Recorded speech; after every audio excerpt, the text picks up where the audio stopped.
बहराइच से इस वक्त की एक बड़ी खबर मिल रही है। सभी 5 आरोपियों को 14 दिन की न्यायिक हिरासत में भेजा गया है। बहराइच में सुरक्षा बल की भी भारी तैनाती की गई है। तो देखिए, बड़ी अपडेट मिल रही है। बहराइच से 14 दिन की न्यायिक हिरासत में 5 आरोपी भेजे गए हैं और माहौल खराब ना हो इसे देखते हुए बहराइच में भारी पुलिस बल की भी तैनाती की गई है।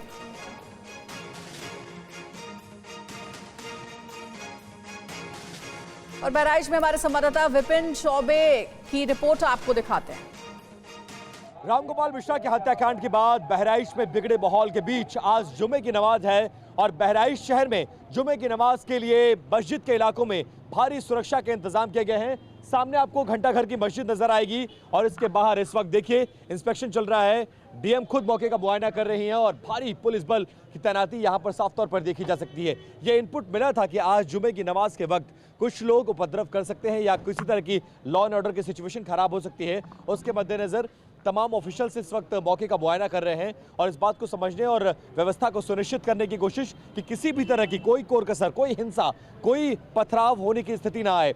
ये वो इलाका है जो मुस्लिम बाहुल इलाका है, हाईली डेंस पॉपुलेटेड इलाका है और साफ तौर पर यहाँ पर आप मस्जिद भी आपको नजर आएगी और भारी संख्या में न सिर्फ यूपी पुलिस बल्कि आपको यहाँ पर पीएसी के जवान भी नजर आएंगे। और इन जवानों की तस्वीरों के साथ ये भी देखिए कि खुद एसपी और डीएम खुद जाकर एक एक पॉइंट पर, एक एक मस्जिद वाले इलाके में या इस तरह के जो सेंसिटिव जोन है वहां पर मौके का मुआयना करिए। अधिकारियों को इंस्ट्रक्शंस दिया जा रहा है।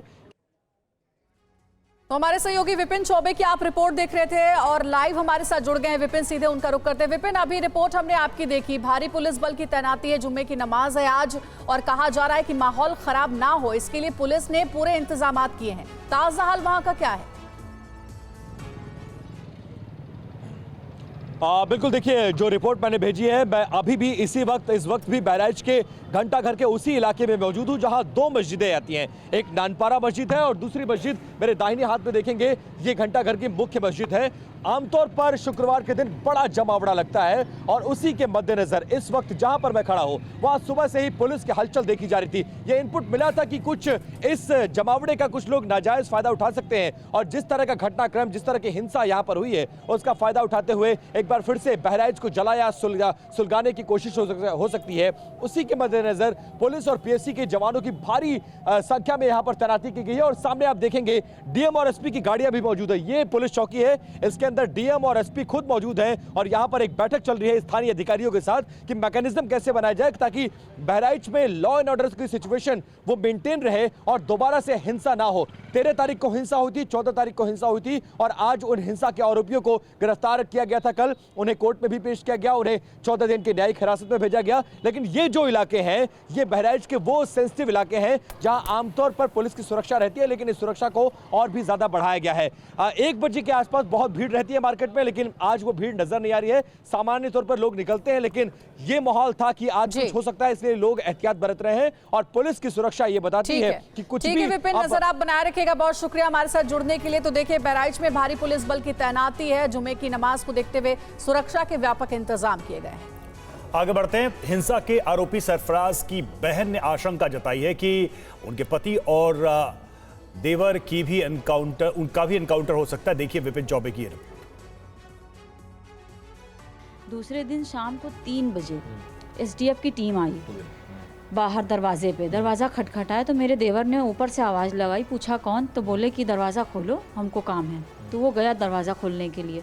नीचे जब वो उतरा तो फिर मेरे हस्बैंड भी नीचे उतरे, तो पूछा उनसे कि आपका नाम उसामा है, तो बोले हाँ। तो तुरंत उनका कॉलर पकड़ लिया और उनको ले जाने लगे।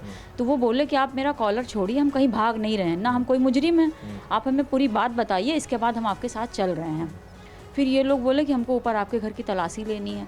तो कहीं उन्होंने बोला कि चलो ठीक है, फिर हम चलते हैं आपको लेके। मेरे हस्बैंड उनको ऊपर घर लेके आए, पूरे घर की तलाशी करवाई, नीचे से लेके ऊपर तक उन लोगों ने तलाशी ली। जब उनको कुछ नहीं मिला तो वो लोग मेरे हस्बैंड को ले जाने लगे। उन्होंने ये जवाब दिया कि हम इनको लेके जा रहे हैं, कुछ डॉक्यूमेंट्स उस पर साइन करवानी है, साइन करवा के हम इनको अभी शाम में वापस भेज देंगे। हम लोगों ने ये 14 तारीख की बात है? जी 14 तारीख की। और आज 18 तारीख हो गई। 14 तारीख की बात है। हम इनको अभी शाम में 8 बजे अभी शाम में वापस कर देंगे। शाम से 14 तारीख से आज 18 तारीख हो गई, ना उनका कहीं कुछ दिखाया जा रहा, ना कुछ उनका पता है, ना मेरे देवर का, ना मेरे शौहर का। और हमें ये डर है कि उनका भी फर्जी इनकाउंटर किया जाएगा।